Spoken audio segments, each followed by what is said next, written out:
Lakshmi's NTR cinema విడుదలను నిలిపివేయాలని కోరుతూ కేంద్ర ఎన్నికల కమిషన్కు టీడీపీ ఫిర్యాదు చేసిన సంగతి తెలిసిందే. టీడీపీ కార్యకర్త దేవిబాబు చౌదరి ఎన్నికల కమిషన్ కలిసి ఈ నెల 22న విడుదల కాబోతున్న ఈ సినిమా విడుదల నిలిపివేయాలని కోరారు.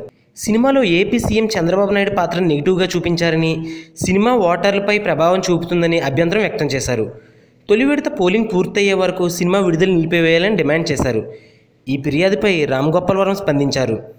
సినిమా ఎప్పుడు తీయాలి, ఎలా తీయాలి, ఎందుకు తీయాలి, ఎప్పుడు రిలీజ్ చేయాలి అనేది తీసిన వాళ్ళకి సంబంధించిన విషయం. దీంతో డైరెక్ట్ కనెక్షన్ లేని ఎవరూ కూడా కంప్లైంట్ ఇచ్చినా పెద్దగా ప్రభావం చూపదన్నారు. అయితే నేను ఈ సినిమాని క్యాంపెయిన్లా తీయలేదు, అందరికీ తెలిసిన వాస్తవంగా జరిగిన సంఘటనలు చూపించడం జరిగింది.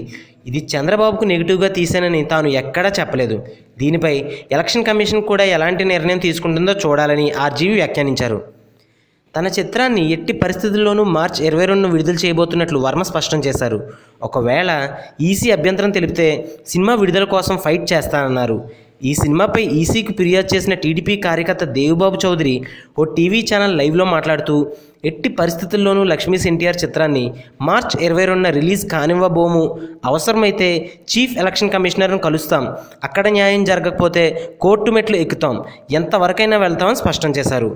దేవిబాబు వ్యాఖ్యలపై రామ్ గోపాల్ వర్మ స్పందిస్తూ, కోర్టు మెట్లు ఎక్కుతారో కోర్టు ముందే డ్యాన్స్ చేస్తారో అది వారి ఇష్టం, ఆయనకు కోర్టుకు వెళ్ళే హక్కు ఉంది, నేనేమీ కాదనడం లేదు అని వర్మ కూడా వ్యాఖ్యానించారు.